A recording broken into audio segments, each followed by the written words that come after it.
Hello dear student, welcome back to the new video. So today's video is going to be quite interesting because we are going to discuss about the last two topic, that is abnormal molecular mass and the van 't Hoff factor.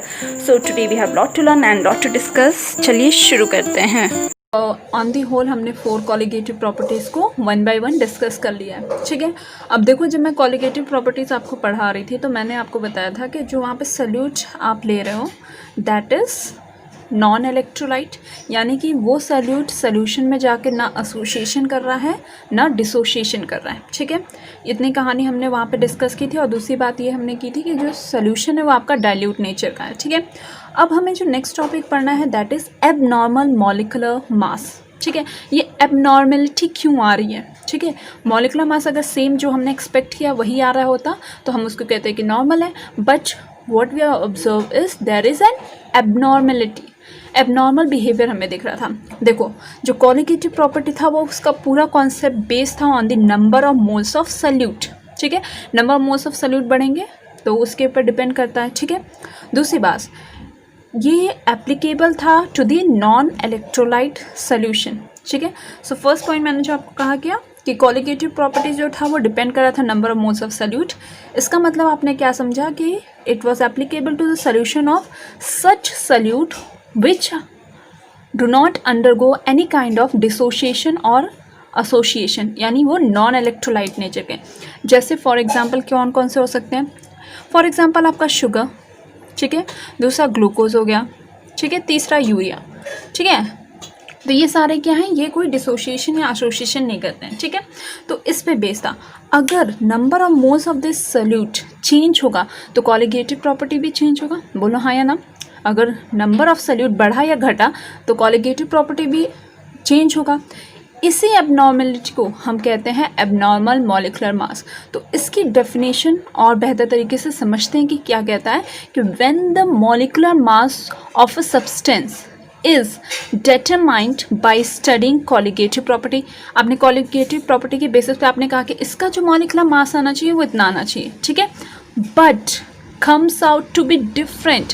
Very important. क्या आएगा? But it comes out to be different from their normal values. The substance is said to possess abnormal molecular mass. आपने समझा? आपने colligative property के basis पे कहा कि इसका मॉलिक्यूलर मास इतना आना चाहिए, बट जब आपने उसको कैलकुलेट किया यू ऑब्जर्व अ चेंज.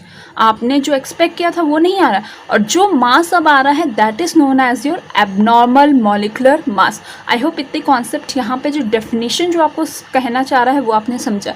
अब हम इसको एग्जाम्पल से भी समझेंगे सो दैट जितनी भी कहानी मैंने अभी आपको बताई है वो और बेहतर तरीके से यहाँ पे क्लियर आउट हो जाए. ठीक है, सो अभी जो हमने डेफिनेशन समझा, ठीक है, उसको हम और बेहतर तरीके से कैसे समझ सकते हैं. तो मैंने बात की कि सल्यूट जो भी आपका कॉलिगेटिव प्रॉपर्टी है वो डिपेंड करता है number of moles of salute.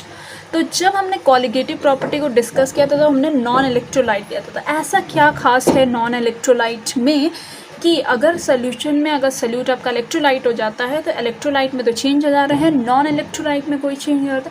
Non electrolyte के एग्जांपल अगर हम ले, फॉर एग्जांपल अगर हम ग्लूकोज ले रहे हैं दैट इज C6H12O6.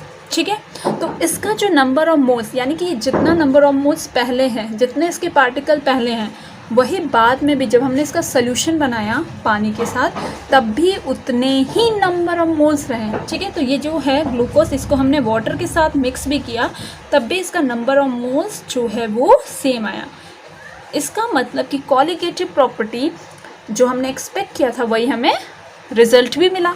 ठीक है, अब जब हम मूव करते हैं कि अगर आपका सल्यूट इलेक्ट्रोलाइट हो जाता है, इलेक्ट्रोलाइट का मतलब क्या है? इसमें क्या दो चीज़ हो सकती हैं. एक तो होगा यहाँ पे डिसोसिएशन. ठीक है, क्या हो सकता है? डिसोसिएशन हो सकता है. दूसरा क्या हो सकता है? एसोसिएशन. ठीक है, अब इसको भी और अच्छे से समझते हैं with an example so that आपको क्लियर कॉन्सेप्ट समझ में आए. ठीक है, तो जब हम बात करते हैं इलेक्ट्रोलाइट का, फॉर एग्जाम्पल अगर हमने लिया NaCl. ठीक है, NaCl जब सल्यूट है आपके पास, जब आपने इसका सॉल्यूशन बनाया तो क्या देखा गया कि ये है अपने रेस्पेक्टिव आयंस में टूट गया. ठीक है, जब ये रेस्पेक्टिव आयन में टूटा, ठीक है, हमने एक्सपेक्ट क्या किया कि हमने 1 मोल NaCl डाला और हमारा मॉलिक्यूलर मास इतना आना चाहिए, पर रिजल्ट क्या हुआ कि वहाँ पे वेरिएशन हुआ। और वेरिएशन क्यों हो रहा है? क्योंकि वो जो आपका सल्यूट है NaCl वो डिसोशिएशन कर रहा है, डिसोशिएट हो रहा है। तो यहाँ पे जो नंबर ऑफ मोल्स क्या है वो आपका n है।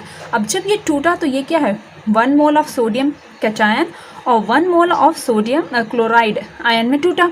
इसका मतलब क्या समझा आपने कि यहाँ पे तो जो N1 है वो आपका 1 मोल है, और यहाँ पे अगर हम देखें तो ये N2 जो आ रहा है ये आपका क्या आ रहा है, 2 आ रहा है।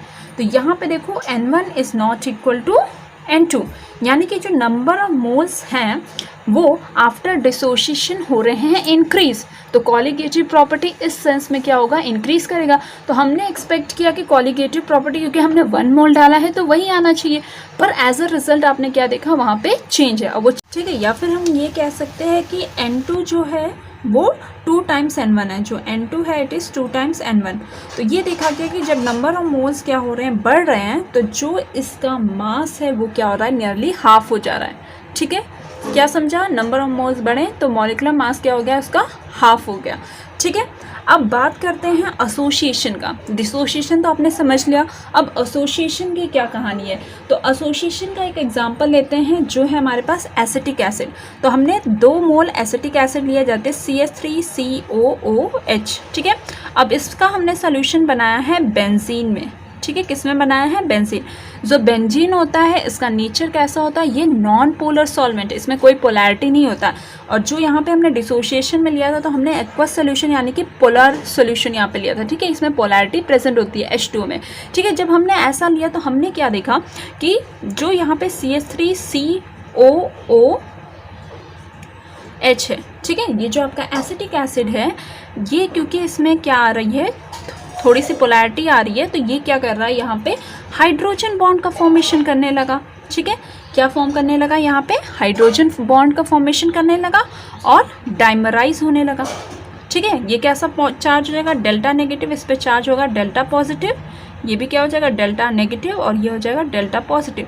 तो यहाँ पे हाइड्रोजन बॉन्ड आपको पता होना चाहिए, जो हाइड्रोजन बॉन्ड है वो किसके बीच में होता है, हाइड्रोजन का इंट्रैक्शन विथ 3 आपके element, that is fluorine, oxygen और नाइट्रोजन। तो उनके बीच का इंट्रैक्शन को ही हमने क्या कहा, हाइड्रोजन बॉन्ड। तो ये हाइड्रोजन बॉन्ड फॉर्म करके यहाँ पे डाइमर का फॉर्मेशन करने लगे। ठीक है, तो देखो प्रैक्टिकली रिजल्ट क्या हुआ कि हमें तो लगा कि हमने 2 मोल डाला है, ठीक है, और सोल्यूशन में भी क्या 2 मोल होंगे तो हमारा मॉलिक्यूलर मास इतना आना चाहिए, पर यहाँ पे भी कुछ चेंज आया। क्या देखा गया कि हमने 2 मोल तो डाला, ठीक है, पर जो एज अ रिजल्ट हमें मिला वो हमें मिला 1 मोल का। ठीक है, ये डाइमर फॉर्म कर दिया यानी 1 मॉलिक्यूल मिला। तो यहाँ पे हम क्या कह रहे हैं कि जो N1 था वो तो आपने डाला यहाँ पे 2, एज अ रिजल्ट आपको क्या मिला, N2 क्या मिल गया, 1 मिल गया। ठीक है, तो इसका मतलब आपने क्या समझा कि जो N2 है वो क्या है, जस्ट हाफ ऑफ N1 है, N1 का हाफ है। अब जब ये N1 का हाफ है तो यहाँ पे जो प्रैक्टिकली देखा गया जो मॉलिक्यूलर मास है वो क्या हो गया, जस्ट डबल आने लगा। ठीक है, क्या आया, मॉलिक्यूलर मास जो है वो क्या आया, डबल आया। ठीक है, एसिटिक एसिड का जो मास होता है दैट इज 60। ठीक है, और जो एबनॉर्मल मास आया दैट केम अबाउट 120। ठीक है, तो ये वेरिएशन आपको दिखा जब नंबर ऑफ मोल्स चेंज हो रहे हैं। तो इसी एबनॉर्मेलिटी को हम कहते हैं एबनॉर्मल मॉलिक्यूलर मास। इसके पीछे का रीज़न जो है वो आपको समझ में आ गया होगा कि इलेक्ट्रोलाइट में क्यों चेंज होता है, क्योंकि इसमें आपके पार्टिकल्स क्या करते हैं, डिसोशिएट होते हैं या एसोसिएट होते हैं, इस वजह से इसका इम्पैक्ट मॉलिक्यूलर मास पे अलग अलग पड़ता है। जबकि बात करें नॉन इलेक्ट्रोलाइट का, क्योंकि इसमें कोई एसोसिएशन या डिसोसिएशन नहीं होता है, यहाँ पे लिख देते हैं नो एसोसिएशन एंड और नो डिसोसिएशन, इसीलिए इसके जो नंबर ऑफ मोल्स रहते हैं वो कांस्टेंट रहते हैं यानी सेम रहते हैं, तो इसमें कोई फ़र्क पड़ता ही नहीं है। तो ये था all about your abnormal molecular mass. So yes dear student, अभी हमने समझा कि एबनॉर्मल मॉलिक्यूलर मास क्या होता है। ठीक है, हमने देखा था कि एबनॉर्मलिटी क्यों आती है, ठीक है, it just depends upon the number of solute, ठीक है, जहाँ पे हमने इलेक्ट्रोलाइट में जो नंबर ऑफ सल्यूट रहते हैं वो बोथ द साइड, या कह सकते हैं number of moles of the solute जो होते हैं नॉन इलेक्ट्रोलाइट में वो सेम रहते हैं, इसलिए उसका जो ऑब्जर्व्ड है वो कैलकुलेटेड मॉलिक्यूलर मास है वो सेम आता था। पर जब हम बात करते हैं इलेक्ट्रोलाइट के, जहाँ पे नंबर ऑफ मोल्स डिफ्रेंशिएट हो सकते हैं, यानी एसोसिएशन में अलग और डिसोसिएशन में अलग, तो वहाँ पे हमें एबनॉर्मैलिटी दिखाई। तो इसी को स्टडी किया था वॉन हॉफ नाम के एक साइंटिस्ट ने, और उन्होंने इनके बीच का एक रिलेशन दिखाया था जिसको हम आई से रिप्रेजेंट करते हैं, और इसे कहते हैं वॉन हॉफ फैक्टर आई, ठीक है, आई से रिप्रेजेंट किया जाता है। तो एक्चुअल में आई को कैसे डिफाइन कर सकते हो, it is a ratio of number of moles after dissociation और association upon number of moles before dissociation और एसोसिएशन, ठीक है। दूसरी बात, अगर हम मॉलिक्यूलर मास के टर्म्स में बात करें तो जो आई होता है यानी कि वॉन हॉफ फैक्टर होता है वो कैसे लिख सकते हैं हम, नंबर यानी कि normal molecular mass upon observed molecular mass, ठीक है। तो ये आपका कैटेगराइजेशन है।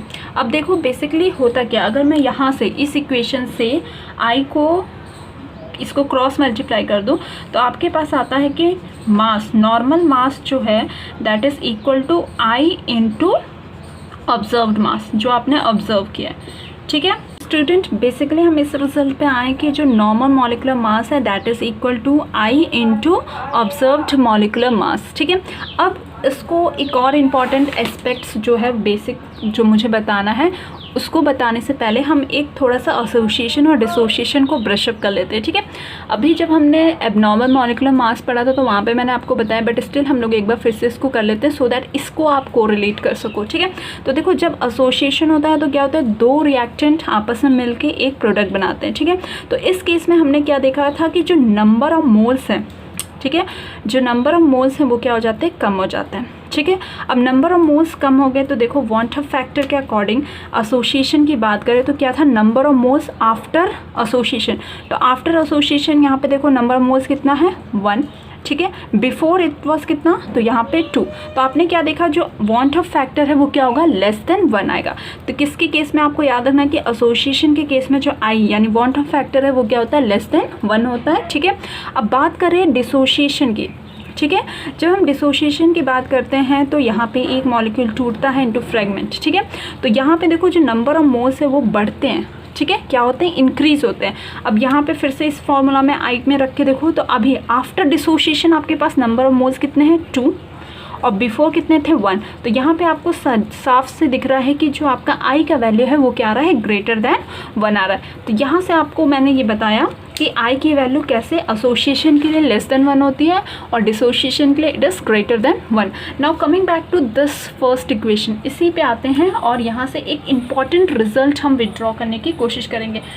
जब हमारी आई की value when I is equal to 1, ठीक है, जब आई आपका 1 होता है तो ये दोनों वैल्यूज़ क्या होंगी, यानी कि M normal will be equal to M observed, ठीक है।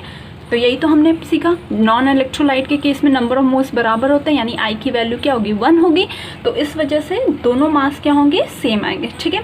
जब आई की वैल्यू, ठीक है, एक और, जब आई की वैल्यू यहाँ पे लेस देन 1 हो रही है, ठीक है, जब आई की वैल्यू लेस देन 1 है यानी कौन सा केस है, यहाँ पे एसोसिएशन का।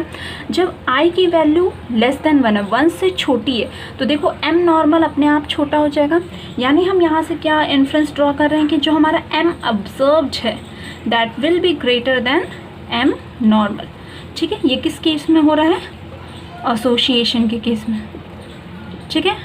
I hope it is clear here, ठीक है। और तीसरा केस कि हमारे पास जब आई की वैल्यू ग्रेटर देन 1 होती है, ठीक है, जगह नहीं है थोड़ा एडजस्ट कर रहे हैं यहाँ पे, जब आई की वैल्यू ग्रेटर देन 1 होती है तो कौन सा केस होता है, डिसोसिएशन का होता है। तो अगर आई की वैल्यू ग्रेटर देन 1 होगी, जब ये ज़्यादा वैल्यू होगी तो ऑब्वियसली ये वाली क्वांटिटी बढ़ जाएगी, यानी कि एम नॉर्मल जो होगा यहाँ पे आपका ये बड़ा होगा एज रिस्पेक्ट टू या with respect to M observed, ठीक है। तो इस केस में क्या हो रहा है आपका, यहाँ पे हो रहा है डिसोसिएशन, ठीक है, ठीक है। तो ये एक इम्पॉर्टेंट रिजल्ट था जो आपको ध्यान देना है और कॉन्सेप्ट को अच्छे से समझना है। And don't forget to hit a like button.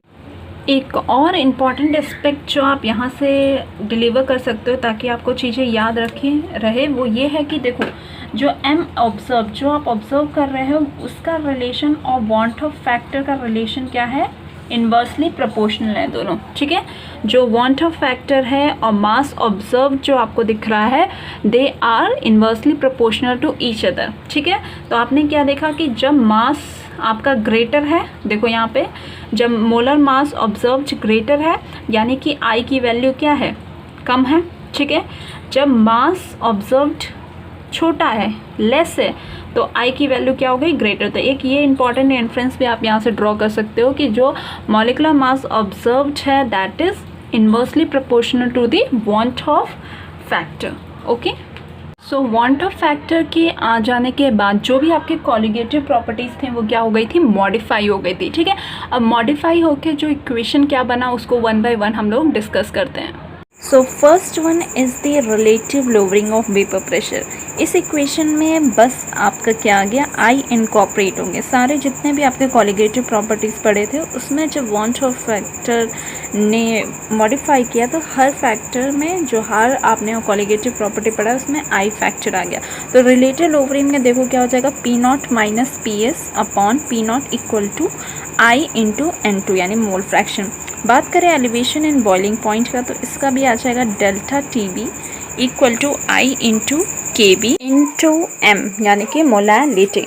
बात करें डिप्रेशन इन फ्रीजिंग पॉइंट की तो that is given by the formula delta T F equal to I that is van't Hoff factor into K F into M. बात करें osmotic pressure का तो पाई बराबर हमने सी आर टी देखा था, तो यहाँ पे क्या आई फैक्टर इनकॉर्पोरेट हो जाएगा that is I into C R T.